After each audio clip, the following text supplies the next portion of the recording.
Pemirsa, semoga Allah ikhlaskan niat saya dalam doa ini ya. Saya memohon kepada Allah Subhanahu wa taala agar rokok ini diangkat dari kaum muslimin. Semoga Allah Subhanahu wa taala yang di atas langit sana mendengarkan apa yang saya ucapkan ini dan juga menerima. Ini musibah bagi umat Islam. Demi Allah pemirsa, rokok itu mudaratnya luar biasa, gitu kan.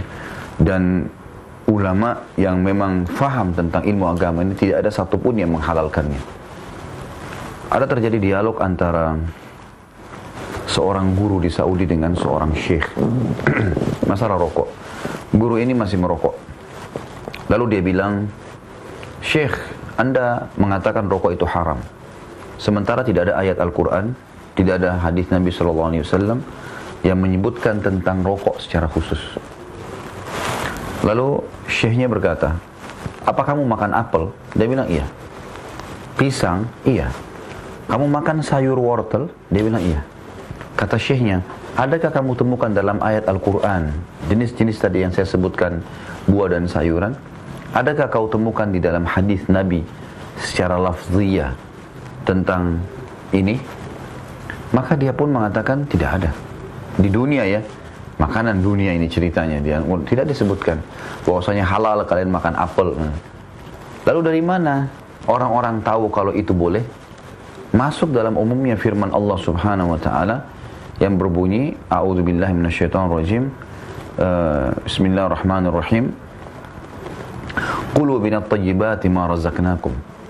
Makanlah dari semua yang baik-baik yang kami berikan kepada kalian, gitu kan? Jadi masuk dalam firman Allah Subhanahu wa taala.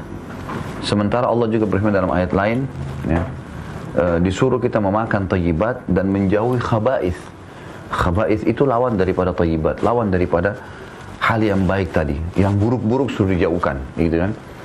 Lalu guru ini mengatakan, tapi saya tidak menganggap rokok itu buruk, gitu. Mungkin bagi sebagian orang itu buruk, tapi bagi saya tidak. Kata syekhnya, baik, saya ingin tanya, jawab secara jujur. Kalau seandainya Anda pulang ke rumah lalu Anda temukan istri Anda pegang rokok, apa tanggapan Anda? Baik atau buruk? Guru itu mengatakan buruk. Apakah Anda akan membiarkan? Dia bilang tidak. Baik, kalau anak Anda pulang merokok, gitu kan? Mungkin masih SD kelas 2, kelas 3 merokok. Apa tanggapan Anda? Dibiarkan, dianggap baik, atau akan dilarang? Dia bilang tentu saya larang. Kata syekhnya, itulah masuk dalam istilah khabithat. Secara fitrah, buruk maksudnya. Secara fitrah, memang kejiwaan sudah tahu itu buruk. Sebagaimana orang tahu bohong itu buruk, fitrah gitu.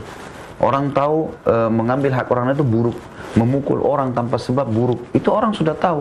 Seperti itulah. Ya. Jadi Allah Subhanahu wa taala menjelaskan secara umum kaidahnya. Jadi saudaraku, rokok itu hukumnya haram, tidak boleh. Gitu kan? Dan ini penyakit, ini bakteri. Apakah Anda pernah menemukan di dus rokok itu ada expire-nya? Nggak ada. Kenapa? Karena racun memang nggak ada expire-nya. Itu racun yang Anda masukkan ke dalam dada Anda. Belum cukupkah pemerintah memasangkan gambar yang jelas? Dan itu bukan direkayasa tentang orang yang rusak paru-parunya, tenggorokannya bagaimana. Anda masih bisa membeli? Belum cukupkah tulisan pemerintah mengatakan rokok bisa membunuh Anda? Dan saya berharap satu waktu pemerintah mengembangkan ini dengan cara tulisan yang tadinya cuma lebih kecil daripada gambar, diganti gambarnya yang kecil, tulisannya yang besar. Rokok bisa membunuh Anda. Dan memang benar saudaraku, itu akan membunuh Anda. Uang yang Anda keluarkan mubazir. Anda bisa menyakiti orang lain dengan asap rokoknya. Karena memang perokok pasif, istri, anak yang tidak merokok kena asap itu lebih parah. Mereka kesian rusak paru-parunya tanpa sebab. Nah itu. Jadi jelas ini adalah perbuatan yang haram. Kalau ada orang mau jadi imam, kemudian merokok terlebih dahulu. Pertama tadi pertanyaan, apakah rokok itu membatalkan wudhu? Jawabannya tidak membatalkan wudhu, gitu kan? Tetapi dia berdosa dengan rokoknya. Jangan memang tidak masuk dalam membatalkan wudhu. Membatalkan wudhu hal-hal yang sudah jelas, gitu kan? Keluar angin, menyentuh lawan jenis dengan syahwat, gitu kan? Kemudian menyentuh kemaluan, kubul atau dubur ya, kemaluan ataupun mama bokong di belakang. Kemudian buang air besar, junub, itu semua membatalkan wudhu. Jadi sudah jelas. Jadi merokok tidak masuk dalam itu. Sama umumnya dengan makan lah ya. Ya, makan yang baik, yang halal atau yang haram itu tidak membatalkan wudu. Ya. Sedangkan imam yang mau jadi imam kemudian dia merokok dulu, kalau menurut saya ini nggak layak jadi imam. Ya. Jangan pilih imam orang yang merokok, subhanallah. Itu cirinya orang yang jadi imam itu harus orang yang sempurna, dekat dengan Allah subhanahu wa ta'ala. Kalau di zaman Nabi SAW menjadi imam itu seorang alim, ulama. Selama Nabi SAW hidup tidak pernah digantikan jadi imam kecuali beliau tinggalkan Madinah atau pada saat beliau sakit keras. Abu Bakar jadi khalifah, beliau jadi imam karena beliau adalah ulamanya kaum muslimin. Tidak pernah digantikan kecuali beliau ada udzur syar'i, keluar dari kota Madinah atau memang beliau lagi sakit, gitu kan. Begitu juga dengan Umar, Utsman, Ali, dan memang sudah dikenal dalam buku-buku fikih Islam, syarat jadi imam itu ada, kriterianya ada. Nah, dia harus ya, menjaga muru'ah itu kehormatan agama. Artinya dia tidak